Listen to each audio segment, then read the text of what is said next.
بسم الله الرحمن الرحيم نحمده ونصلي على رسوله الكريم أما بعد قال النبي صلى الله عليه وسلم من لم يدع قول الزور والعمل به فليس لله حاجة في أن يدع طعامه وشرابه أو كما قال عليه الصلاة والسلام. محترم دوستانو، انسان الله رب العزت له دو شیانو نه پیدا کړی دی، یو جسم دی، یو روح دی. د جسم اجزا دا الله رب العزت لمزکه نه پیدا کړی دي. الله رب العزت قرآن مجید کې فرمایي منها خلقناکم وفيها نعيدكم ومنها نخرجكم تارة اخرى. لدې مزکه نه پیدا کړی دی، مزکه ته ودی واپس کوم او لدې مزکه نه به دوباره را باسم. نو د انسان دغه جسم سیده د دغه اجزا الله رب العزت لمزکه نه پیدا کړی دي. دوم الله رب العزت انسان له روح نه جوړ کړی دی او روح مبارک الله رب العزت فرمایي قل الروح من امر ربي. فیصله سوی د الله رب العزت له جانب نه، دغه الله رب العزت د ترا لګلای او د انسان دغه جسم د دغه ټول ضرورت سي دغه لمزه کې نه پرکیږي. کاغه د انسان صحت ده، کدی هغه د انسان لپاره د دوايي هغه استعمال د یا دوايي جوړول دي، دغه ټول ضرورت دي جسم سي دغه لمزه کې نه پرکیږي. لیکن روح د الله رب العزت یو امر ده، د الله رب العزت له جانب نه راغلی ده. دغه رنګ الله رب العزت د روح لپاره هم خوراک، د روح لپاره د صحت وال شیان، د روح لپاره د بیماری د علاج لپاره کوم دوا د الله رب العزت له جانب نه دغه راځي. او الله رب العزت د روح د خوراک لپاره، د روح د ساتنې لپاره، د روح د پرورش لپاره، د روح د حفاظت لپاره الله رب العزت احکامات را نازل کړي. قرآن ده، په قرآن کې الله رب العزت حکمونه دي. انسان په پیغه باندې عمل کی بیا به انسان دغه روح شاد او آباد دي، انسان دغه روح به محفوظ دي، انسان دغه روح به له بیماریانو نه ساتلی. کچیر انسان دی الله رب العزت په دی قرآن باندې، دی الله رب العزت په احکاماتو باندې، دی الله رب العزت په دین باندې عمل ونه کی، نافرمانیانی کی، نو دا روح دی دو بیا بیمار ده، بیا روح ناجوړه ده. نو دی خپل روح علاج کول دغه دی الله رب العزت په کتاب سره کیږي، دی الله رب العزت په کلام سره کیږي، دی الله رب العزت په دین او شریعت سره کیږي. لکه څنګه چې په دنیا کې اطباء ډاکټران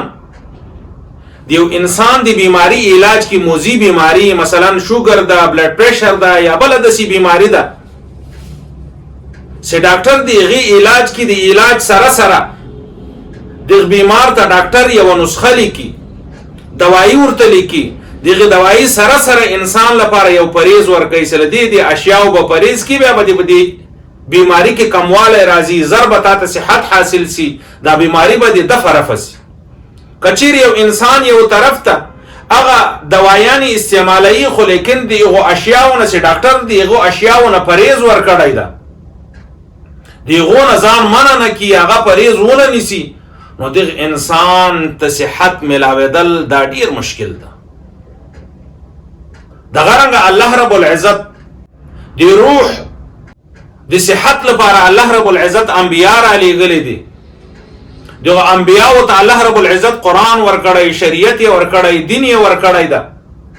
کوم انسانان چې د الله رب العزت په دې کتاب باندې، په شریعت باندې، په دې قرآن باندې عمل وکړي او هغه اشیاء چې پیغمبر علیه الصلاۃ والسلام ته الله رب العزت فرمایلی چې انسانیت ته دغه حکم وکړي دغه کارونه ځان وساتي، بیا به د روح محفوظ وي، د روح به صحت یابي، د روح به کامل روحي، د روح به له بیماریانو نه پاک روحي. ورنه که یو انسان د الله رب العزت په دین باندې عمل کی، ورسره منهیات، ورسره ګناهونه کی، بیا به هغه انسان روح بیماری، بیا به د انسان روح صحتمن روح نه، بلکې صحتمن روح به د انسان الته ګرځي چې له عباداتو سره دای پریزو کی، لمنهیاتونه لګناهونه کوم شیان چې الله رب العزت ناروا کړي دي لغو شیانو نزان وساتي، بیا به د روح صحتمن روحي، د روح به ایماندار روحي، د روح ته بیا الله رب العزت په دنیا او په آخرت کې خوشالیان ورکړي.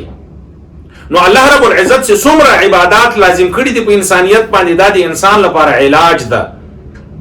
د دې علاج سره سره په انسان باندې لازم دي چې کوم شیان الله رب العزت په د باندې منع کړي دي، کوم شیانو نه پرهیز ورکړی ده، غیبت بنه کې، زنا بنه کې، بدنظری بنه کې، حرام مال بنه خوري، بدی خبرې بنه کې، ظلم بنه کې، زیاتۍ بنه کې، سود بنه خوري. دا ټول شیان الله رب العزت دغه نه انسانیت ته پرهیز ورکړل. دغه شیانو نه به پرهیز کې بیا به عبادت ته مؤثری، بیا به عبادت ته لپاره د کامیابی ذریعہ ګرځي. ورنه که عبادت سره سره یو انسان په ګناهو کې ملوثي، ګناهو کې لګیای، بیا عبادتو نه هغه برکات سلب سی، هغه برکات تیر لري سی، بیا انسان ته هغه عبادت ګټه نه ورکوي، ګټه نه خالصي بیا عبادت، بیا د فوایدو نه خالصي، بیا فائدہ نه په عبادتو کې. فریضه خو ادا سي، لیکن کوم ثوابونه کوم اجرونه چې الله رب العزت دغه عبادت په وجه سره انسان ته ورکوي، بیا دغه انسان دغه نه محروم وي. نو الله رب العزت سے څومره عبادت لازم کړي دي، دغه عبادتو سره سره الله رب العزت بعضی اشیاء منع کړي دي. په هغه عبادتو کې یو د روزي وال عبادت، روزي وال عبادت الله رب العزت ته ډیر خوښ عبادت ده، لیکن په دې روزه کې الله رب العزت بعضی کارونه منع کړي دي. بعضی کارونه هغه کارونه چې هغه بغیر د روزي نه منع دي، لیکن بعضی کارونه الله رب العزت په روزه کې ضرور منع کړي دي. مثلا د ورځې خوراک کول دي، د خپل بیبي سره کورواله جما کول دي، دا اگر که جائز ده، لیکن الله رب العزت د ورځې ناروا کړي دي د روزي په حالت کې. دغه رنګه ګناهونه الله رب العزت حرام کړي دي. یو انسان که روزه نیسي او ورسره ګناهونه کوي، هغه برکات په بیا د روزي دته نه حاصلېږي. الله رب العزت پیغمبر علیه الصلاۃ والسلام فرمایلی الصيام جنة ما لم يخرقا، دغه روزه ډال د انسان لپاره د جهنم نه، د جهنم د ګرمایش نه، د جهنم د عذاب نه د دل لپاره ډال د، یعنی د جهنم لور نه بدای په بچ کول کیږي. خو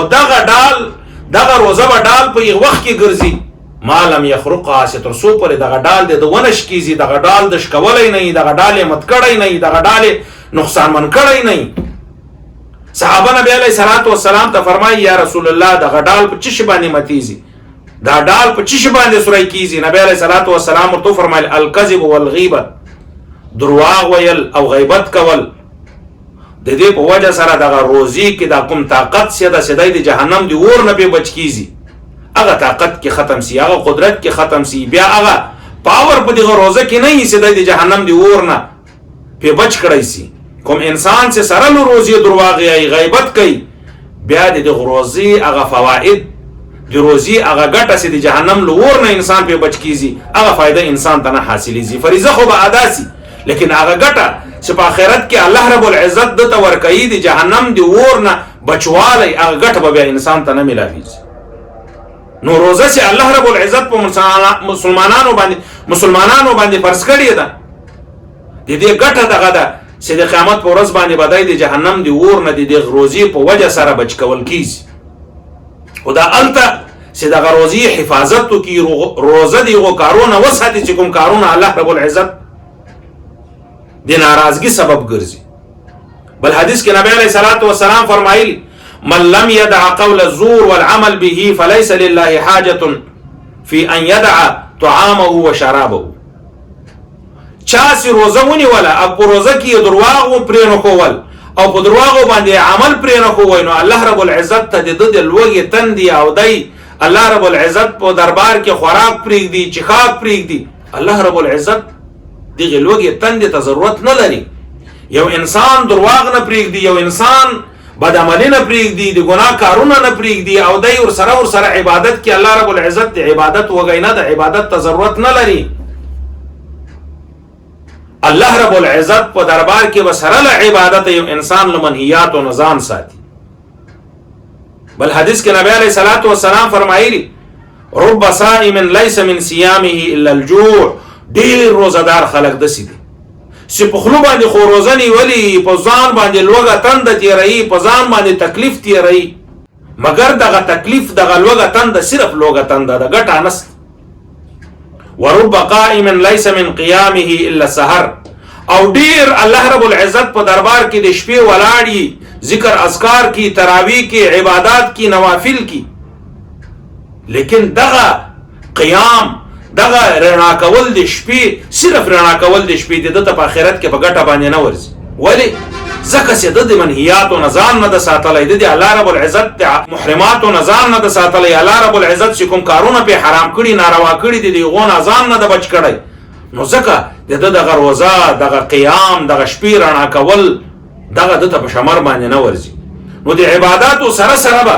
یو انسان د الله رب العزت د منهیات او نظام ساتي بیا به دغه عبادت او ګټه د ته ملاويږي نو د عبادت سره سره هر مسلمان باید د عبادت سره سره له محرمات او نزان وساتي له حرام او کارونه له حرام او خبرونه له حرام او مجالسونه له حرام خوراکنا هر یک کار نه چې الله رب العزت هغه ته ناروا ویلې ناروا کړی په مسلمانانو باندې دغه کار نظام وساتي دغه بنده به الله رب العزت په نظام مقرب بنده دغه عبادت به الله رب العزت په نظام دي قبول عبادتي بیا به دغه عبادت د انسان لپاره د نجات او د کامیابی ذریعہ ګرځي او د قیامت په ورځ باندې به دغه روزه چې د منهیات او نظام وساتي دغه روزه به د لپاره د جهنم نه ډال ګرځي بیا وګرنه خدای مکه کچیر د محرماتو نه د ګناه د کارونه د ګناه د خوراکونه د ګناه د مجلس نه د حرام او د